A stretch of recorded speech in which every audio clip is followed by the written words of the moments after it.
একটা নয়, আমি ইয়াসিন বলে যাচ্ছি, যদি ওই অযোধ্যার জায়গায়, মসজিদের জায়গায় 1000 নয় 1 লাখ মন্দির তৈরি করলেও আমরা বলবো এটা আমাদের মসজিদ। মিডিয়াওয়ালা, যতগুলো মিডিয়াওয়ালা বলছো ভারতবর্ষ খুশি আছে, ভারতবর্ষের সনাতন ভাইরা খুশি হতে পারে মুসলমানদের বুকের উপরে পাথর চেপে গেছে। বাবরি মসজিদের উপরে যে লোকটা প্রথম হাম্বার মেরেছে, প্রথম শাবলটা যে মেরেছিল, তার নাম হচ্ছে বলবীর সিং। আল্লাহ কিন্তু তাকে ঈমান দান করেছেন, জোরে বলুন সুবহানাল্লাহ। এর পেছনে একটা ব্যাকগ্রাউন্ড আছে। কি আছে? বড় ব্যাকগ্রাউন্ড আছে। আমি আলেমটার নাম নেব না, যেহেতু ইউটিউবে রেকর্ডিং হচ্ছে। উত্তরপ্রদেশী একজন আলেম, আল্লাহ তিনার মেহনতকে কবুল করুক, বলুন আমিন। তিনি জেলও গেছেন। এখন আমি যদি প্রকাশ করি আপনাদের কাছে, আমার কাছে কতগুলো অমুসলিম ভাই ইসলাম কবুল করেছে, তো আমার নামে কেস ঠুকবে কি, তাই না? আমাদের দেশে নাম দিয়েছে কিছু ভাই, এটা লাভ জিহাদ, এই আপনার ধর্ম পরিবর্তন। তো দেখুন, আমি বলবো না যে আমি কতজন আমার কাছে ইসলাম কবুল করেছে, ওটা আল্লাহ জানে আর আমি জানি।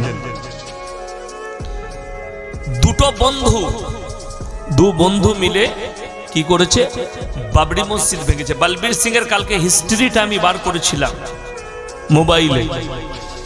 তো তার বাবা তাকে নিষেধ করেছিল, দেখ আল্লাহর ঘর, আমি অনেক হিস্ট্রি পড়েছি। বলবীর সিং এর বাবা, মসজিদ ভাঙতে যাবি না বা, তো এদের দলে যাস না। ছেলে কিন্তু আরএসএস এর দলে নাম লেখায়। তার বাবা বুঝায়, বলবীর সিং এর বাবা, যে এরা খুব উগ্রপন্থী, এই দলে যাবি না, তোর পরে ক্ষতি হবে। কিন্তু বেটা তখন ডুবে গেছে কিসে? তাদের বিদ্বেষমূলক বয়ানে, বক্তব্যই ডুবে গেছে। প্রথম হামবার চালিয়েছে, ভেঙেছে। তার একজন বন্ধুর নামটা আমি যদিও ভুলে যাচ্ছি, কালকে শুনলাম, পাশাপাশি বাড়ি, সে 2টো ইট এনেছিল। কি? বাবরি মসজিদের ইট, ভাঙা ইট, ভাঙার পরে যে ইট বেরোয় সেই ইট এনেছিল। তো এই বলবীর সিং জিজ্ঞেস করছে, কিসের জন্য এনেছিস? বলে ইটগুলোতে প্রত্যেক দিন সকাল সন্ধ্যা একবার করে পেশাব করব। জোরে বলুন নাউজুবিল্লাহ। দেখুন, আল্লাহর কুদরত ছাড়া কিছুই হতে পারে না। এই ছেলেটা পেশাবও করতে লাগলো। তো বলবীর সিং এর বাবা বাবরি মসজিদ ভাঙার পরে বললে, বাপ তোকে আমি আর বাড়িতে ঢুকতে দেবো না। তার বাবা কিন্তু ঢুকতে দেয়নি, তোকে বাড়িতে চলে যায়, তো অন্য কোথাও থাক। এই ছেলেটা বলবীর সিং বাইরে কোনো কানপুর ফানপুর কোনো এলাকায় দিল্লিতে ছিল। তো এর কাছে খবর গেল যে তোর বাবা মারা গেছে। এর বাবা বলেছিল, আমার আন্তিক সংস্কার করার জন্যে আমার ছেলে যেন আমাকে আগুন না দেয়, এবং আমার অন্তিম সংস্কার আমার সন্তানের হাত দ্বারা আমাদের ধর্ম মোতাবিক যেন না হয়, আমাকে নিয়ে গিয়ে পুড়িয়ে দেবে। বাবা মারা গেল, বৃদ্ধা মা আছে। বলবীর সিং বাড়িতে ফিরল। বাড়িতে ফেরার পর বললে, বাবা তোর বাবাকে মেরে দিলি এইভাবে, তোর বাবার কথা শুনলি না, মসজিদ ভাঙলি, তোর বাবা তোকে বার করে দিল, তুই একমাত্র সন্তান, তো তোরা আমাকে তুই এমন ভাবে আঘাত দিলি, আমি তো জীবিত অবস্থায় তোর বাপকে তুই কেড়ে নিলি, তোর বাবা চলে গেল, আমিও মরে গেছি তোর জন্য। তো সে অনেক কষ্ট পেল বলবীর সিং। তারপরে তার বন্ধুর বাড়িতে গেল, সে কি করছে দেখি। তো তার বাড়িতে যখন গেছে, সে অবাক হয়ে গেছে। কি? তখন সেই লোকটা ইসলাম কবুল করে ফেলেছে। জোরে বলুন সুবহানাল্লাহ। তাকে দেখে অবাক, বলে, তুমি কি সেই ব্যক্তি যে ইটের ওপরে পেশাব করেছিলে? বলে, আল্লাহর কসম করে বলছি, আমি যে কত বড় অন্যায় করেছি। আজকে আমি 4 মাস সফরে ছিলাম। কিসের সফরে? জামাতের সফরে ছিলাম। সফর করে ফিরলাম 1 সপ্তাহ হলো।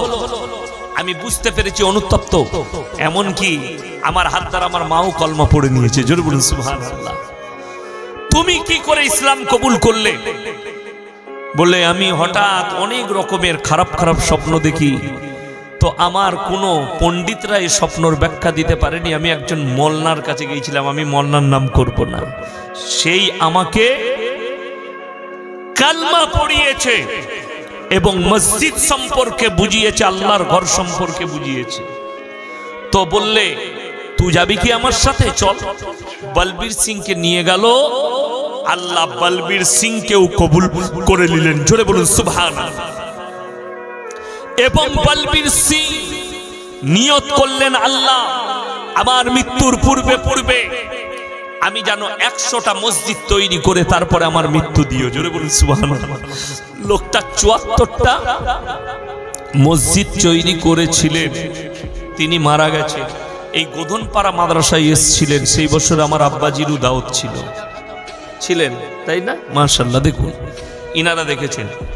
যদিও আমি লখনৌতে জলসা করতে গিয়ে তার সঙ্গে মুলাকাত হয়েছে আমি আমার রাজ্যের বাইরেও আমি জলসা করতে যাই, দিল্লি, বোম্বাই, যে বাঙালিরা থাকে আমাদের বর্ধমানে, সব সোনা পার্টি, এম্বুটারি পার্টি, তারা আমাকে দাওয়াত দেয়।